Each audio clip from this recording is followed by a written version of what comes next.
Durant l'été, nous avons entamé des discussions concernant notre première acquisition en Allemagne. Ces discussions ont bien avancé et nous avons finalisé la signature fin septembre d'une lettre d'engagement pour notre première acquisition outre-Rhin.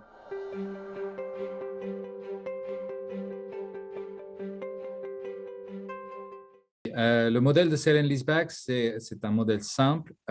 Historiquement, les enseignes de la grande distribution, ils étaient propriétaires ou ils continuent à être propriétaires de leurs murs. Et de plus en plus, en Allemagne, cette tendance de sale and leaseback a commencé il y a plus de 10, 15, 20 ans. En France, ça fait quelques années que ça a commencé. En fait, les enseignes, ils vendent leurs murs aux investisseurs comme nous.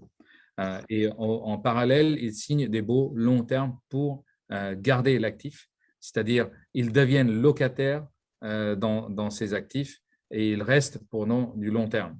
Ils signent des baux longs, souvent, par exemple en France, il y a des baux commerciaux qui peuvent être 3, 6, 9.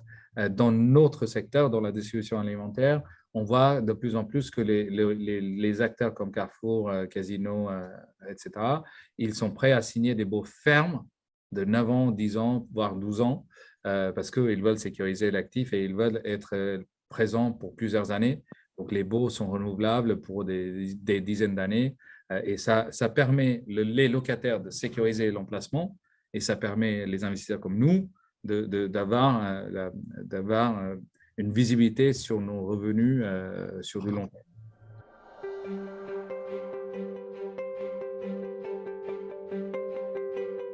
Non, au contraire, moi je pense que c'est notre avantage d'être spécialisé sur une classe d'actifs comme celle-ci. Nos locataires sont des acteurs qui répondent aux besoins quotidiens. C'est quelque chose qui va toujours rester important dans le contexte économique. Comme je disais tout à l'heure, ce sont des deux plus gros pays en termes de population en Europe. Et donc, le volume d'investissement reste important. Et notre typologie d'actifs, le profil de nos locataires est très solide. Que je pense que pendant les périodes inflationnistes, leur performance financière, elle reste aussi stable. Et voilà. Et l'autre point, c'est que nous, notre profil, on n'est pas des investisseurs passifs, on est actifs, donc on est toujours en conversation avec nos locataires, on essaie toujours d'optimiser notre investissement. Donc non, je pense que c'est plutôt un avantage qu'un inconvénient pour nous d'être spécialisés dans ce secteur.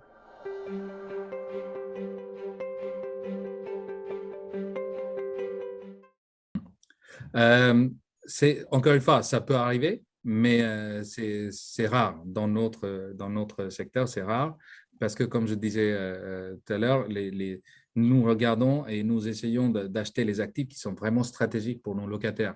Il faut savoir que dans les deux pays, en Europe, en Allemagne et en France, le permis de construire, pour construire un supermarché de 5000 mètres carrés, ça reste compliqué. En France, il y a aussi la licence pour opérer ces supermarchés qui est compliquée. Donc, c'est très difficile pour un locataire de quitter un emplacement et ouvrir un autre magasin 500 mètres plus loin.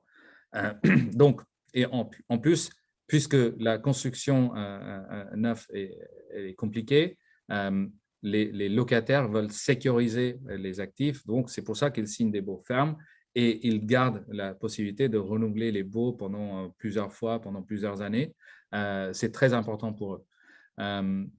Donc, ça, c'est une partie de la réponse. La deuxième partie, c'est oui, si jamais il y a un locataire. Pourquoi un locataire voudra partir? Souvent, c'est quand son modèle ne marche plus. Et quand son modèle ne marche plus, par exemple, si Carrefour a 10 000 mètres carrés dans un actif, parfois, quand on discute, on anticipe et on discute en permanence avec eux, et ils nous disent parfois qu'ils n'ont peut-être pas besoin de 10 000 mètres carrés, ils ont peut-être besoin de 6 000 mètres carrés. Et dans ce cas-là, on travaille avec eux, on optimise leurs unités dans l'immeuble et on récupère les 4 000 mètres carrés. On essaie de mettre d'autres locataires qui sont complémentaires avec le retailer alimentaire.